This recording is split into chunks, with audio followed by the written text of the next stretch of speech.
Pour échapper à ses créanciers, un homme s'est caché dans une armoire ancienne d'une valeur de 2 milliards. Mais lorsqu'il l'ouvre à nouveau, le ciel lui tombe sur la tête, il a été déménagé dans la maison de parfaits inconnus. Avant même de pouvoir s'enfuir, il entend la voix des propriétaires en bas. Dans l'urgence, il se cache sous le lit le plus vite possible, priant pour ne pas être découvert. Mais contre toute attente, la conversation du couple lui offre une occasion inespérée de changer son destin. En effet, ils n'ont pas l'intention d'utiliser l'armoire, mais de l'exposer dans la pièce comme une œuvre d'art. Cela lui donne une bonne raison de ne pas partir. Ce n'est qu'aux alentours de minuit, une fois le couple endormi, qu'il s'extirpe discrètement de sous le lit et se faufile à la hâte dans la salle de bain pour se soulager après 5 ou 6 heures d'attente. Comme il est hors de question d'utiliser directement les toilettes, il se tourne vers le lavabo d'en face, et c'est là qu'il se lâche complètement. Une fois son problème de toilette réglé, il retourne dans la chambre des propriétaires, prêt à se contenter de passer la nuit sous le lit. Le lendemain, il est réveillé en sursaut par le réveil des propriétaires. Ces derniers commencent très vite à se préparer et font couler du café, tandis qu'il attend silencieusement sous le lit. Ce n'est que lorsque tout le monde a quitté la maison qu'il sort de sa cachette à son rythme. Après s'être assuré qu'il n'y a plus personne, il commence sa petite routine, il ouvre d'abord le réfrigérateur pour en sortir le lait, le goûte et le trouve très frais, puis prend les biscuits restants. Il attrape au passage un petit verre et s'installe à la table à manger pour savourer son petit déjeuner.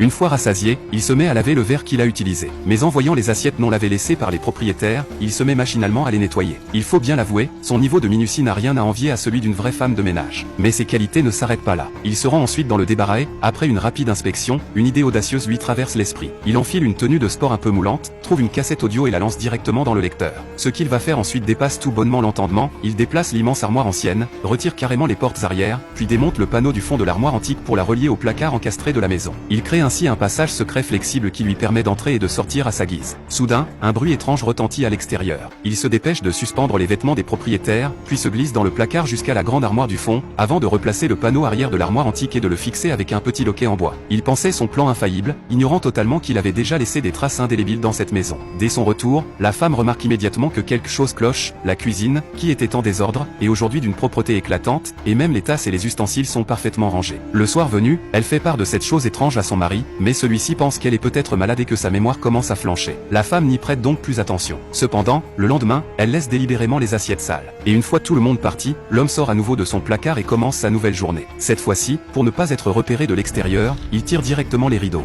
De plus, après son petit déjeuner, il lave la vaisselle comme à son habitude, comme s'il était chez lui. Mieux encore, il aide la femme à ranger la chambre, n'oubliant même pas le lit de l'enfant, et va jusqu'à réparer les meubles cassés de la maison. C'est l'homme idéal dont rêvent toutes les femmes, mais malheureusement, cette maison n'est en fin de compte pas la sienne. À son retour, la femme découvre que le plan de travail de la cuisine est de nouveau impeccablement rangé, mais elle ne se doute pas une seconde qu'un intrus s'est installé chez elle. La nuit, une fois les propriétaires endormis, l'homme sort en douce de l'armoire, se rend dans le bureau pour fouiner, et aperçoit par hasard un vieux livre sur la table basse qu'il emporte dans l'armoire pour le lire attentivement. C'est ainsi qu'il répète cette même routine tous les jours. Mais cette fois, la femme rentre plus tôt que prévu. Pris de panique, il attrape quelques sachets de biscuits et retourne précipitamment dans son armoire. Au beau milieu de la nuit, à force de rester enfermé, l'homme est obligé de sortir pour aller aux toilettes. À peine a-t-il fait quelques pas qu'il est aperçu par la fille de la maison. Il rentre vite la tête.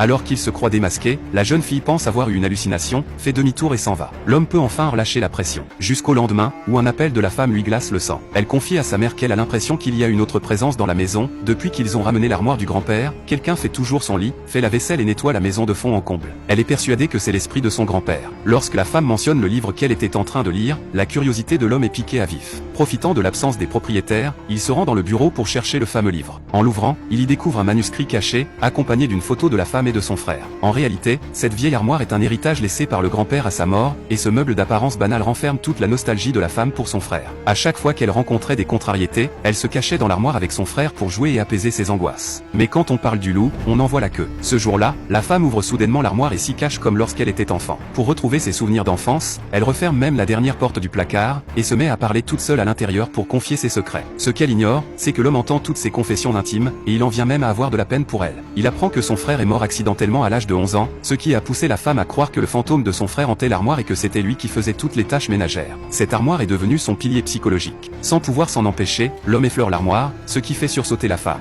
Mais ce contact ne fait que conforter la femme dans sa conviction que tout cela est réel. Le lendemain matin, alors que l'homme s'apprête à se préparer un copieux petit déjeuner, il s'aperçoit que la fille de la maison a ramené un garçon en cachette. N'ayant pas le temps de retourner dans son armoire, il se plaque contre le mur pour se cacher. Mais en écoutant leur conversation, il comprend que le garçon a forcé la fille à sécher les cours pour venir récupérer récupérer des objets illicites qu'il avait cachés chez elle. Il pensait qu'il partirait une fois les affaires récupérées, mais la suite est bien plus choquante. La fille emmène le garçon dans sa chambre, et ils échangent des mots doux de jeunes amoureux. Très vite, le garçon incite la fille à s'allonger et à faire des choses inavouables. Dehors, l'homme se sent mal à l'aise. Il voudrait bien intervenir pour les arrêter, mais ne sait pas à quel titre le faire. Cependant, le soir venu, alors qu'il sort pour aller aux toilettes, il entend la fille pleurer seule dans sa chambre. Cela pèse lourdement sur le cœur de l'homme, car il se considère déjà comme un membre de la famille. C'est pourquoi il subtilise le téléphone de la fille, fouille dans ses conversations avec le garçon, et une idée germe alors dans son esprit. Une fois la maison vide, il attire le garçon chez eux, avec l'intention de donner une bonne leçon à ce garçon aux allures de voyou en se faisant passer pour le père de la fille. À peine le garçon assis, l'homme adopte une attitude menaçante. Voyant que la fille n'est pas là, le garçon veut repartir au plus vite. Mais à sa grande surprise, l'homme lui annonce que la porte est verrouillée de l'intérieur et qu'elle ne peut absolument pas être ouverte sans clé. Résigné, le garçon se rassoit, prêt pour une conversation d'homme à homme. L'homme sort le téléphone de la fille, ordonnant au garçon de ne pas la prendre pour un jouet, et de couper tout lien avec elle. Mais le garçon n'est pas une mauviette, il n'en a que faire des avertissements de l'homme et se moque même de lui en lui demandant pour qui il se prend. Fou de rage, l'homme l'attrape soudain par le cou en répétant « Je vais te tuer », ce qui terrifie instantanément le garçon.